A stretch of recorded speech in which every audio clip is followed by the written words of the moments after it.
বিনা বেতনে ৩৬ বছরের বেশি সময় থেকে মসজিদে আজান দেওয়া ও পরিষ্কার পরিচ্ছন্নতার কাজ করে যাচ্ছেন বৃদ্ধা মকবুল হোসেন। অভাব অনটন কিংবা বয়সের ভার কোনো কিছুই থামাতে পারেনি তার এই পথ চলা। জামালপুর জেলার পার্থসী ইউনিয়নের জারুলতলা এলাকায় বসবাস করেন মকবুল হোসেন। নিঃসন্তান এই মানুষটি বয়সের ভারে নুয়ে পড়লেও থেমে নেই তার দায়িত্ববোধ। প্রতিদিন ভোরের আলো ফোটার আগেই জেগে ওঠেন তিনি। চারপাশ যখন ঘুমে আচ্ছন্ন, তখন শুরু হয় তার দিনের প্রথম কাজ। স্যান্ডেলিনা সো, রূপচর্চায় আভিজাত্য। মসজিদ পরিষ্কার থেকে শুরু করে আজানের ব্যবস্থা করা, মুসল্লিদের প্রস্তুত করা।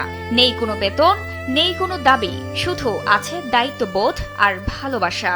টানা ৩ যুগের বেশি সময় ধরে একই নিষ্ঠায় আগলে রেখেছেন জারুলতলা জামে মসজিদ।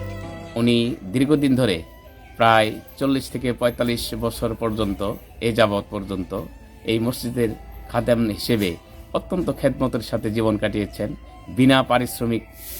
বিনা পারিশ্রমিকে এবং কি কোনো শর্ত ব্যতীত তিনি নিঃশর্তে কাজ করে যাচ্ছেন।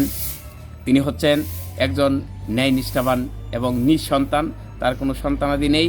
তিনি অত্যন্ত কষ্টের সাথে জীবনযাপন করলেও এই মসজিদের জন্য সকল মুসল্লিদেরকে, আমি একজন মুসল্লি হিসেবে এই মসজিদের বলতে চাই যে এই মসজিদের যত মানুষ রয়েছে সকলকে প্রতিনিয়ত 5 ওয়াক্ত নামাজের জন্য বারবার ডেকে মসজিদে আনার জন্য ব্যবস্থা করে।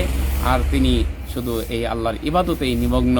স্থানীয়দের কাছে তিনি শুধু একজন খাদেম নন, বরং ভালোবাসা ও সম্মানের এক প্রতীক। তিনি এই মসজিদের প্রাণ। বছরের পর বছর নিজের ঘরের মতো যত্ন নিয়েছেন আল্লাহর ঘরকে।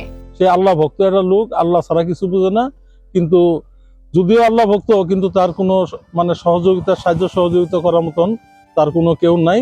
সে চলাফেরা সেই মানুষের সঙ্গে খুব ভালোভাবে চলাফেরা করে এবং আদব কায়দা মানুষের 5 ওয়াক্ত নামাজ পড়া সর্বক্ষণ মসজিদে ডাকে তাকে নামাজ পড়ার জন্য।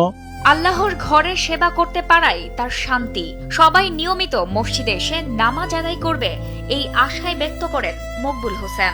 আমার নাম মকবুল হোসেন, খাতেমদারি 50 বছর হলো খাতেমদারি করি।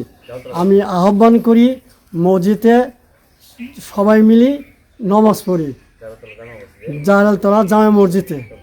সময় গড়িয়েছে, বদলেছে অনেক কিছু, কিন্তু বদলায়নি মকবুল হোসেনের দায়িত্ববোধ। হয়তো ইতিহাসের পাতায় তার নাম লেখা থাকবে না, কিন্তু মানুষের হৃদয়ে তিনি থাকবেন নিঃস্বার্থ সেবার এক উজ্জ্বল দৃষ্টান্ত হয়ে। জান্নাতুল ফেরদৌস, কালবেলা।